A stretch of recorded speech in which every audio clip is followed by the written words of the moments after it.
யாக்கோப போல நான் போராடுவேன், எலியாவ போல நான் ஜெபித்திடுவேன். விடமாட்டேன் விடமாட்டேன், யாக்கோப போல நான் விடவே மாட்டேன். விடமாட்டேன் விடமாட்டேன், யாக்கோப போல நான் விடவே மாட்டேன். பிரேயர் வாரியர்ஸ் மினிஸ்ட்ரி இன்றைய வாக்குத்தத்தம் திருப்பாடல்கள் அதிகாரம் 69 இறைவார்த்தை 17. உமது முகத்தை அடியனுக்கு மறைக்காதேயும், நான் நெருக்கடியான நிலையில் இருக்கின்றேன், என் மன்றாட்டுக்கு விரைவில் பதில் மொழி தாரும். அன்பார்ந்தவர்களே, இந்த நாளில் நம்முடைய செபமும் இப்படியாகத்தான் இருக்கின்றது.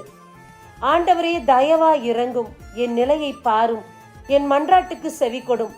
என்னுடைய பிரச்சனையும் போராட்டமும் கழுத்து வரை வந்துவிட்டது. யாரிடமும் சொல்ல முடியாதபடி இன்றைக்கு தத்தளிப்போடு இருக்கின்றேன். இந்த நெருக்கத்திலிருந்து என்னை விடுவியும். உமது முக ஒளியை என் மீது ஒளிரச் செய்யும். இந்த இருளான இந்த கசப்பான நெருக்கத்திலிருந்து என்னை மீட்டு காத்தருளும் என்று நம்முடைய ஜெபம் இருக்கின்றது. இந்த ஜெபத்தின்படியே இறைவன் நம்முடைய நெருக்கத்திலிருந்தும் தீமைகளிலிருந்தும் குறைவிலிருந்தும் நம்மை விடுவிப்பார்.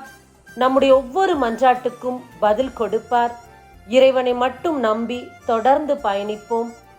ஆமேன். God bless you. அன்னால போல ஆலயத்தில் அழுது நான் ஜெபித்திடுவேன். என் துக்கம் சந்தோஷமா மாறுவர ஜெபித்திடுவேன். என் துக்கம் சந்தோஷமா மாறுவர ஜெபித்திடுவேன்.